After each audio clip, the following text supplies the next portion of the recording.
Welcome to Radio Works World. This is your show host, and I am Lisa Hawkyard, a mindset transformation specialist. And this is great. This is great. This is a first time for me. And I wanted to thank Marina and all of the Stardust family for everything that they do and all the support that they give to everybody, including myself. So I'm honoured to be here. So thank you. So today I wanted to share with you my story. Now, have you ever been in a situation where you really don't know where you're heading, and maybe you're lost and confused and you're really unsure about who you can trust and who you can be around? Or perhaps you're in a situation where you know where you want to get, but you just sit and do nothing about it. And imagine how great that would be if you could step out of your true self. If you had the tools to step out of your true self, imagine how many doors could potentially open and how exciting that would be. And picture being the true person you actually are inside.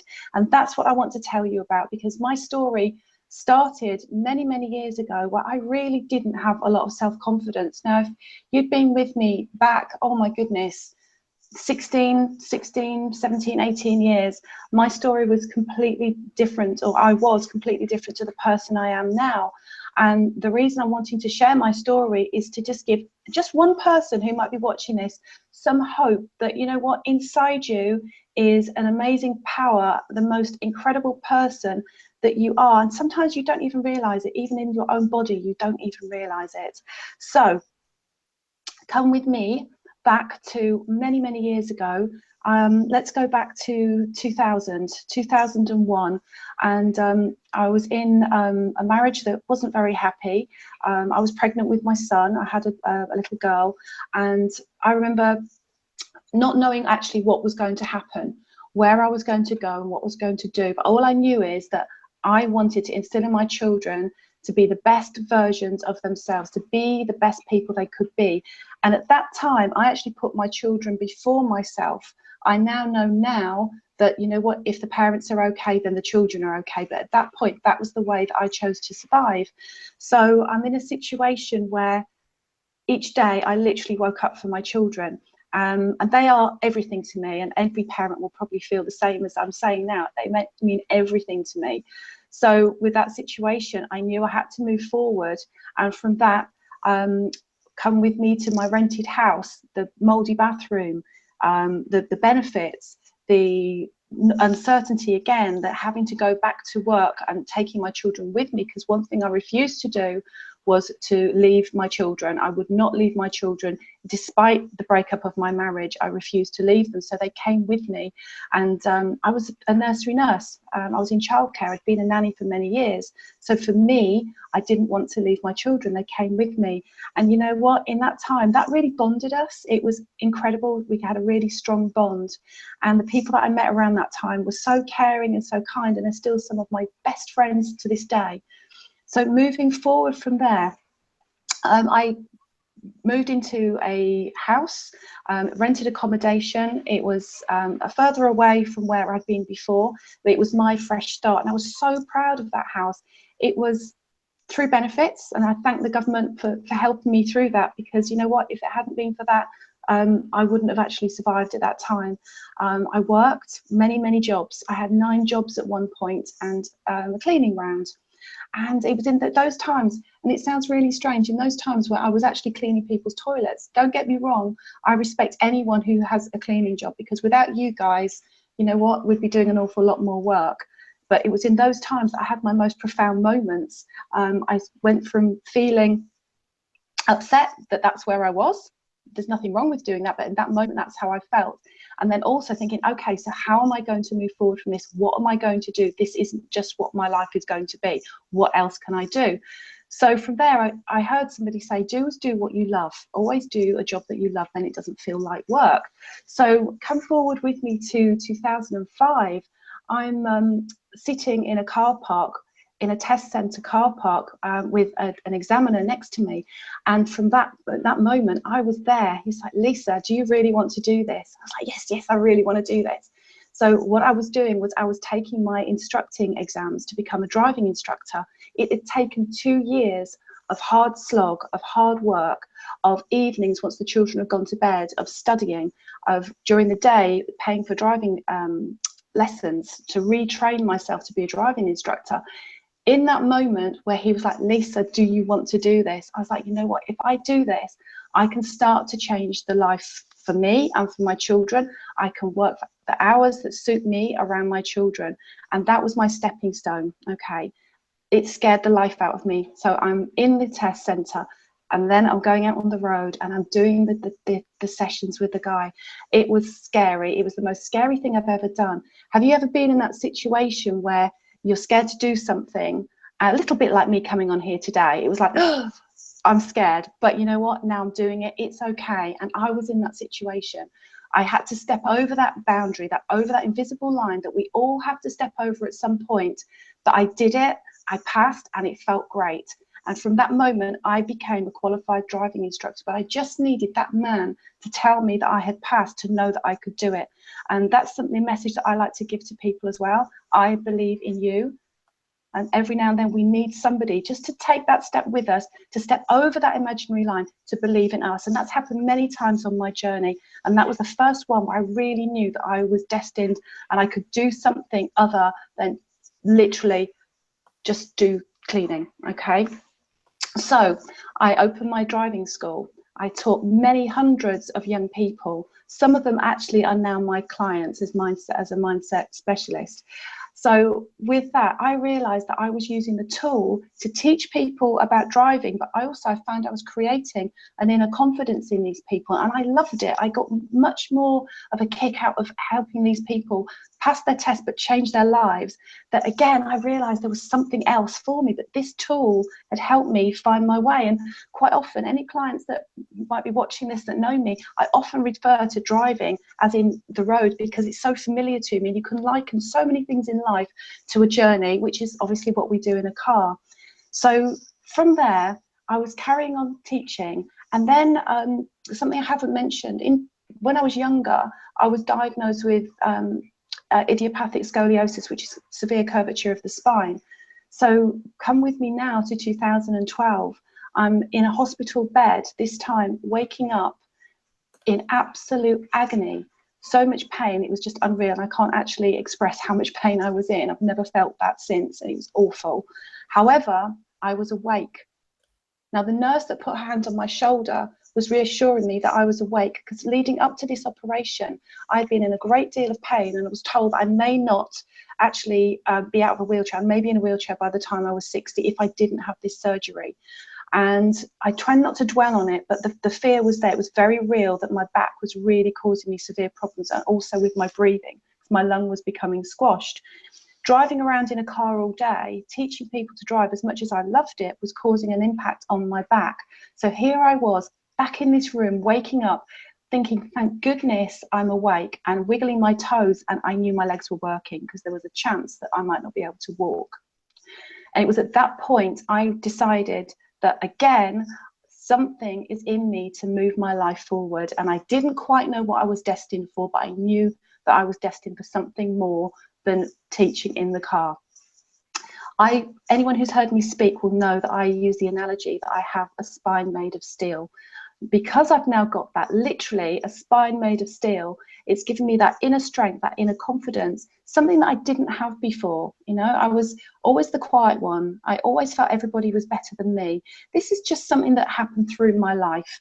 I don't want to portion blame on anybody in my life. It's just people have an impact on your life, and it's our choice whether to accept it or reject it. At that time, and in my life, when you're a child, you accept everything that everybody tells you. So around me, there must have been some negativity that I decided to take on. And it was from this moment with the operation, I just thought, you know what, I have a spine made of steel, and I am determined to move forward now using this analogy, and come hell or high water, no one is going to, or I am not rather going to allow anyone to treat me in a way that makes me feel below ever again. And that's what I've stuck to, and to date I'm proud to say that that's the case, and that is something I want to pass on to my clients and to you out there listening. It's so valuable. While I was recuperating, it took 2 years of rehabilitation to actually get back to some form of normality. I chose to use that time constructively. In that time, there was depression. There was far too many painkillers that I actually became dependent upon, like therapeutically, which caused me a lot of problems trying to come off the painkillers. But in that time, I knew again I was going to use this time, and literally 2 years later, I had made a decision. The decision was that I discovered through watching the film The Secret, which some of you may have heard of, a gentleman called Bob Proctor. I Googled him. The powers of the internet when you're in bed recuperating are incredible. I Googled him. His words resonated with me. Have you ever met somebody that just something they just say, the way that they say it just hits a note with you? Have you ever had that? And this is what I had with Bob Proctor. So one of the words that he said, or one of the sentences he said was, if you can hold it in your head, you can hold it in your hand. And I wanted to know more about this. So come with me now. I'm talking to one of Bob Proctor's guys. It's like, Lisa, this information will change your life. And I was like, really? How will it change my life? How am I going to afford it? How am I going to do it? What about the children? What about my partner? I had this amazing partner who supported me through this operation. And the investment was quite substantial. And I was scared, but I knew I had to do it. So again, this gentleman held my hand to step over that line of making that commitment to myself, knowing that this could potentially take me to where I wanted to get. Even though I wasn't 100% sure, I knew I had more to give people. So for a year, I studied the coaching program. It changed my life. It was absolutely incredible. In that coaching program, we were offered an opportunity to travel to Toronto for a seminar, 1 in 50 people in the presence of Bob Proctor, who is a world-renowned philosopher for law of attraction. Okay, some of you may be aware of him. Absolutely incredible, life-changing. And you know, I look back now at the person that was, and it was little old me going into this new environment, but it gave me such incredible confidence, and it made me realize that the people around me were all like-minded, and this is where I became part of this family of law of the universe, of helping people, not for any reason other than helping someone you believe in. And that's something that stayed with me for a very, very long time, and I will continue to do so. So from this event, going to this event, I came home, and then again, I found myself on a plane to LA to do exactly the same again. And again, meeting more and more incredible people and being able to take on this new information about mindset. And did you know that everything you think starts with a thought? Sometimes we blame the outside energies, we blame other people. If you're in that mindset, it's very easy to blame somebody else. But you know what? If we allow that thought to embed into our minds as a negative, then that's why we get these negative thoughts sometimes. So I take complete responsibility for everything that comes my way. I've attracted it, whatever it is, whether it serves me or whether it doesn't. So moving on from the Bob Proctor moment, I have moved into this new environment, a new environment where I want to help people. I want to see people for what they are and not have any judgment, because everyone inside them has this most incredible story. And I'm so grateful to be here to tell mine, because it's helped me move forward in a situation that I found myself in a couple of years ago. So now I want you to come with me to 2015. I'm standing in the O2 in London. The crowd's screaming and shouting, there's lights on, there's flashing, there's music playing, there's everything going on. And in that moment, it was announced this year, X Factor 2015 winner is Louisa Johnson. Louisa Johnson is my daughter, and I'm incredibly proud to say that the journey from where we were to where we are now, and is still going, has led to me to again share my story. And it's not about sharing my story about Louisa. She's incredible, she's talented. I also have an amazing son, Finn. He's 16, he's amazing as well, and a stepson, Jake, and a partner, Tony. What I want to say is, when you believe in something, you can be whatever you want to be, okay? Now, it's your choice whether to make it an amazing being or something that maybe you think you are, but other people see the best in you, okay? So for years, Louisa wanted to be a singer. I held that belief with her. We moved forward together. She had this incredible natural raw talent, but together we moved forward, and I was there as her parent, not as her teacher, not as her vocal coach, not as anything other than being her mummy. And moving forward with that, that's what we did together. And now she's flying, okay? She's flying, and I'm there in her role as her mum. what I wanted to share with you, sometimes it's really hard to let go of something. It's really hard to move on from something. It's very hard sometimes to let your children fly when you've had such an intense part in their lives. And for me, doing what I'm doing now and sharing my message to believe in you is my way of moving on and allowing my daughter to fly, allowing my son to move out and step, because he's a trained referee. He's incredible. My stepson, he's got his first apprenticeship doing what he wants to do. And sometimes as parents, sometimes we get so involved in our children's lives that sometimes it's very, very hard to let go. And the emotional attachment is so, so strong. And the belief, though, I want you to trust in yourselves. The belief that you have in your children is how they've actually been able to fly.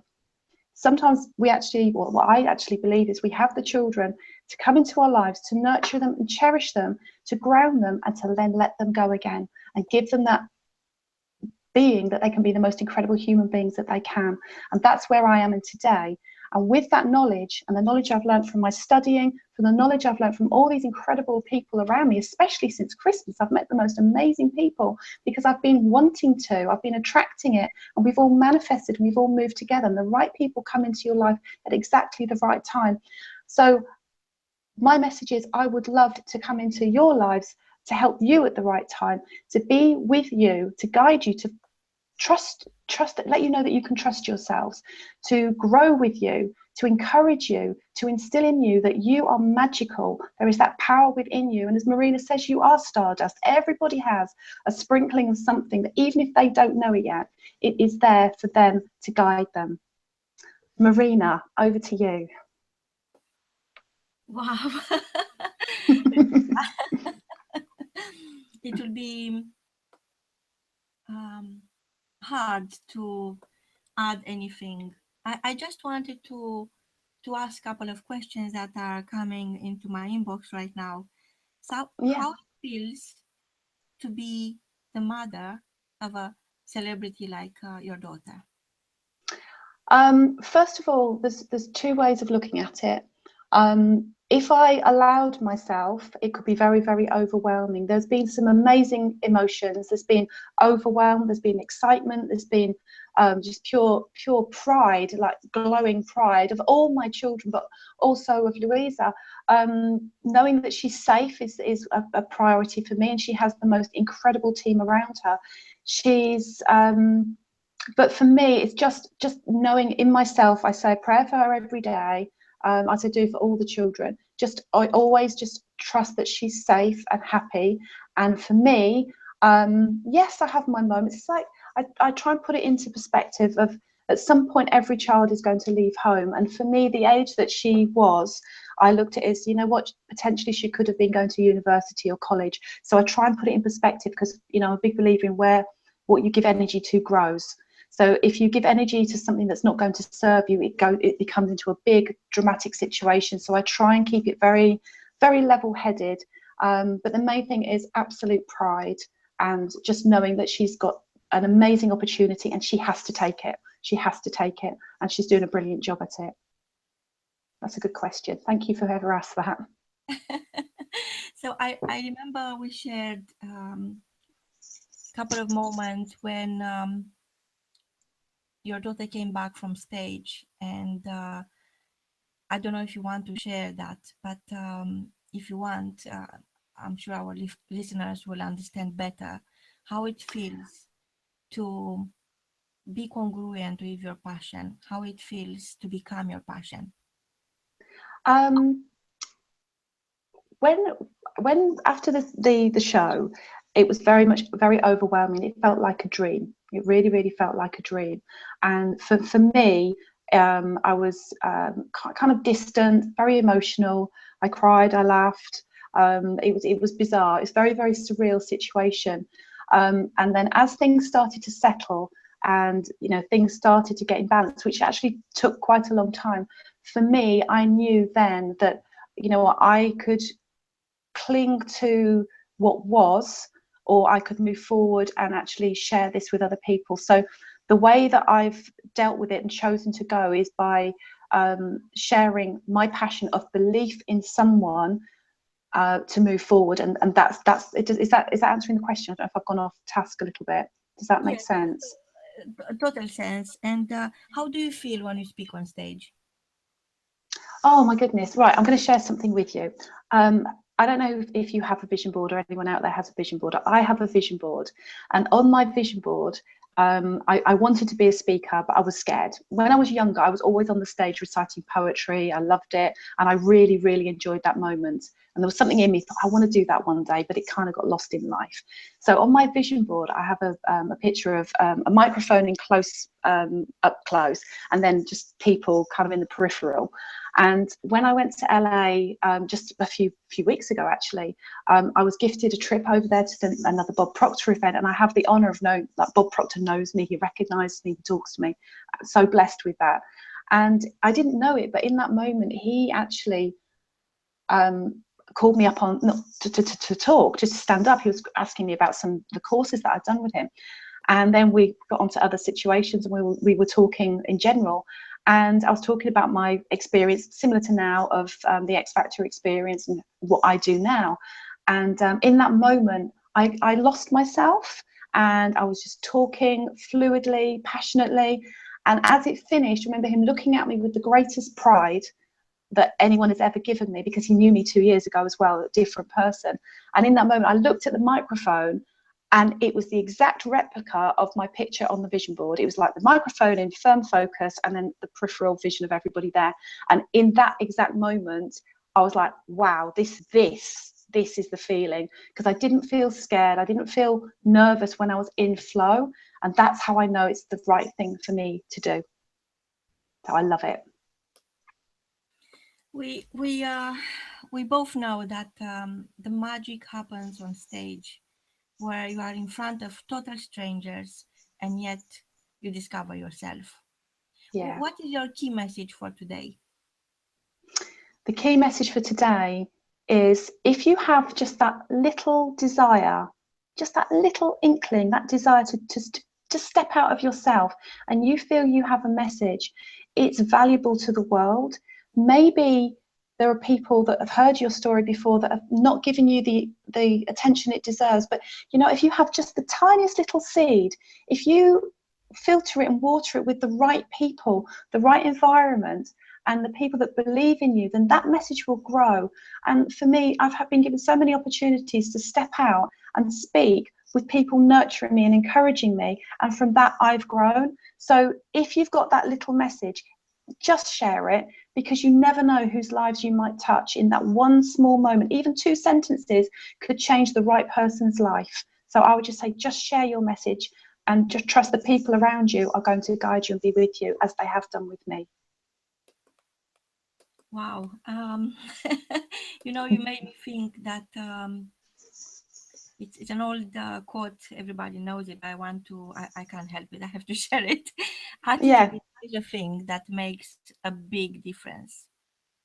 And how right was Winston Churchill saying this, because I think life is not something that you can change. I think life is what you make of it, and look at yourself. And you know, I had to do cleaning jobs early in the morning before I was starting my business hours. Yes. I was building at the time. And I remember I was very proud of doing a good job. You know, I remember cleaning one of the big cinemas in London, and the job was started 5 o'clock, and I'll be there from 4 because it was so dirty. And I knew I need extra time to put it right. And when I left, they asked me if they offered me management, and I said no. I do everything I do because I love results. I love a big difference. And it doesn't matter where I am in my life, I'm going to make that difference. And it is what I make of it. Absolutely. And sorry, I just wanted to say, I think one big message as well is whatever you're going through, even if you're watching this and you're not in a place that is making you very happy, just know that wherever you are at this moment and wherever you've been is going to bring you forward and help you to help somebody else in the future. You know, all the adversity that I would have said I suffered was now one of my biggest blessings, because I wouldn't be here now with everything that had happened before, even though at that moment I thought the world was coming to an end. It wasn't, it was making my world. And that's just something I wanted to share as well. So that's so beautiful, because most of the time when you feel crushed between making decisions or not being able to make decisions, which they are going to be made for you anyway, and when you have to stand up for yourself, even if you have to crawl, it's always the same message comes through after a while. Everything that happens to you, you have all the reasons to be grateful to, because it didn't happen to you, happened for you. And looking at your life, and thank you for sharing with our listeners the moment when you felt alone, and sharing with us that you are never alone. You always have yourself. Yes. So what is exciting? Yourself is your best friend. Yes, you are doing a lot of amazing things, and I know you want to share with us. At least I want you to share with us the breaking news. Tell us more. What's happening? Right, thank you. The breaking news. So at the moment we are, I and my team have a team called I Am Me, and this is a new venture, new project. And with my partner Jenny Wedge, we're moving forward to build self-esteem and resilience with children and parents. And the breaking news is we are about to go to crowdfunding to raise finances to fund this book called I Am Amazing. And it's a children's affirmation book, which I am super excited about. It came about just watching my son playing football, and it's like, let's instill in children from a very, very young age how incredible they are. So the book is called I Am Amazing. We're going to crowdfunding.